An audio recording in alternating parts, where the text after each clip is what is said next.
இப்போ இது வரைக்கும் நம்ம என்னெல்லாம் பண்ணோம் அப்படின்னா எல்லாமே வெறும் பேசிக் லேப்வியூ பிளாட்ஃபார்ம்ல இருந்து பண்ணோம். அடிஷ்னலாக டூல் கிட் எதுவுமே இல்லை. ஓகேவா? அடிஷ்னல் டூல் கிட்ஸ் எதுவுமே இல்லை. இப்போ நம்ம டூல் கிட்ஸ் எல்லாம் யூஸ் பண்ணால் மட்டும்தான் நம்மளால ஒர்க் பண்ண முடியும். ஃபார் எக்ஸாம்பிள், இப்போ லேப்வியூவில் இதெல்லாம் பேசிக்.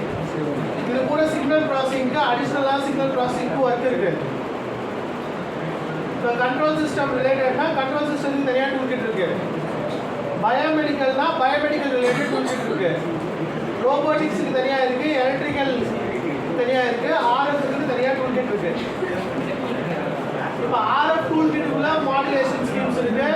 அந்த டிஃப்ரெண்ட் மாடுலேஷன் ஸ்கீம்ஸை நம்ம ஒர்க் பண்ண போகிறோம். புரியுதா? உங்கள் பிளாக் டயக்ராமில் ரைட் கிளிக் பண்ணி ஆர்எஃப் கம்யூனிகேஷனில் மாடுலேஷன் ஏதாவது இருக்கான்னு பாருங்க. இன்ஸ்டால் பண்ணியிருந்தீங்கன்னா இருக்கும்.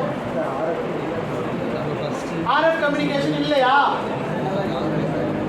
இங்கே கீழே டபுள் ஹெட்டட் ஆரோ இருக்குல்ல, அதை கிளிக் பண்ணீங்கன்னா ஆர்எஃப் கம்யூனிகேஷன் வரும்.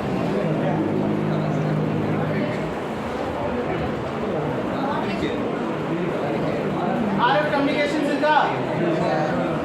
அதுல மாடுலேஷன் இருக்கா? அதுக்குள்ள அனலாக் டிஜிட்டல் ரெண்டு இருக்கா? அனலாகுக்குள்ள மாடுலேஷன், டிமாடுலேஷன், மெஷர்மென்ட்ஸ், யூட்டிலிட்டிஸ் இருக்கா? ஓகே. ஸோ இதெல்லாம் என்ன பண்ணுவோம் அப்படின்னா நம்ம ஒர்க் பண்ணக்கூடிய டிஜிட்டல் கம்யூனிகேஷன்